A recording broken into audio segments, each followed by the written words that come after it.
بسم اللہ الرحمن الرحیم۔ ناظرین کرام السلام علیکم ورحمۃ اللہ وبرکاتہ۔ ناظرین کرام، عورت حیض اور نفاس یعنی بچے کی ولادت کے بعد یا اپنے خاوند کے ساتھ ہم بستری کرے تو ایسی حالت میں عورت غسل کیسے کرے گی؟ اس کا جواب یہ ہے کہ عورتوں کے غسل کرنے کا طریقہ یہ ہے، سب سے پہلے نیت کرے گی۔ نیت کا معنی یہ ہے کہ اگر وہ حیض کے بعد غسل کر رہی ہے تو حیض سے پاک ہونے کی نیت کرے گی، پھر غسل کرے گی۔ یا اسی طرح نفاس یعنی بچے کی ولادت کے بعد جو نفاس کا خون چلتا ہے، وہ نفاس کا خون بند ہو گیا تو نفاس سے پاکی کی نیت کرے گی۔ یا اسی طرح اپنے خاوند کے ساتھ ہم بستری کی تو ہم بستری سے پاکی کی نیت کرے گی، یہ ہے نیت کا معنی۔ پھر بسم اللہ الرحمن الرحیم پڑھ کر دونوں ہاتھوں کو گٹوں سمیت، یہ جو گٹے ہوتے ہیں ہاتھوں کے، ان کے سمیت 3 مرتبہ ہاتھوں کو دھوئے گی۔ پھر استنجا کرے گی۔ اگر حیض یعنی ماہواری کے بعد غسل کر رہی ہے تو پھر استنجا اس طریقے سے کرے کہ وہ خون کے جو دھبے ہوں یا خون کی جگہ ہو، خون کی بدبو ہو، تمام یہ چیزیں زائل ہو جائیں۔ اسی طرح اگر نفاس کے بعد یعنی بچے کی ولادت کے بعد جو خون آتا ہے، اس خون کے بند ہو جانے کے بعد اگر غسل کر رہی ہے تو پھر اس طرح استنجا کرے کہ وہ خون کے دھبے نشانات بالکل ختم ہو جائیں۔ اور اگر خاوند کے ساتھ ہم بستری کی تھی تو استنجا اس طریقے سے کرے کہ کوئی نجاست وغیرہ اس کے جسم پر لگی ہوئی نہ ہو، وہ ساری کی ساری ختم ہو جائے، زائل ہو جائے۔ اور اس کے علاوہ بدن کے جس حصے پر کوئی نجاست وغیرہ لگی ہوئی ہو تو اس نجاست کو دھو کر صاف کرنا۔ اس کے بعد پھر وضو کرنا، یعنی جس طرح ہم نماز کا وضو کرتے ہیں اسی طرح نماز کے وضو کی طرح وضو کرنا۔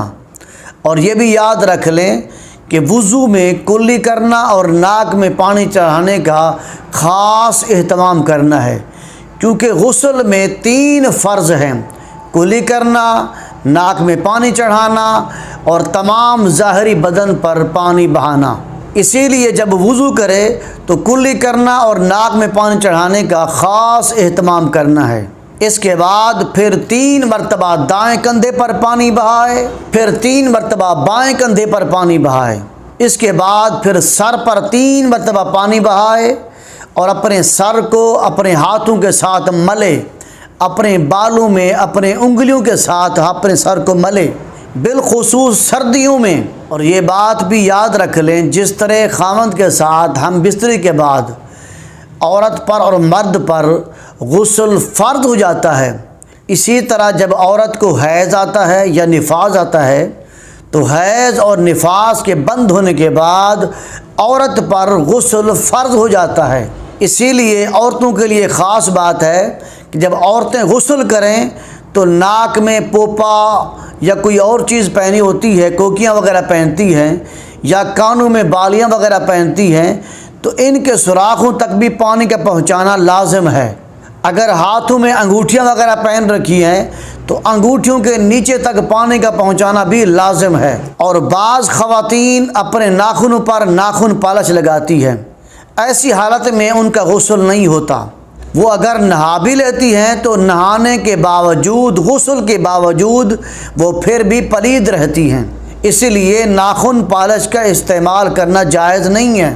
اگر کسی عورت نے ناخن پالش لگا رکھی ہے تو غسل فرض ہو جائے جب، تو اس عورت پر یہ لازم ہوتا ہے کہ وہ اپنے ناخن سے ناخن پالش کو ضرور کھرید کر ختم کر دے، ورنہ غسل نہیں ہوگا۔ اور اسی طرح اگر کسی عورت کے ناخنوں میں آٹا وغیرہ ہو، جیسے آٹا وغیرہ گوندتی ہیں، روٹیاں وغیرہ بناتی ہیں، تو وہ ناخنوں میں پھنسا ہوا آٹا بھی نکالنا پڑے گا، یا ناخنوں کے اوپر اگر آٹا وغیرہ لگا ہوا ہو تو اس آٹے کو بھی اتارنا لازم ہے، ورنہ غسل نہیں ہوگا۔ اسی لیے خواتین کو چاہیے کہ غسل کرتے وقت اپنے جسم کا خاص خیال رکھیں کہ کہیں ایسا نہ ہو کہ کوئی جگہ خشک رہ جائے۔ اگر بال برابر بھی کوئی جگہ خشک رہ گئی تو پھر غسل نہیں ہوگا۔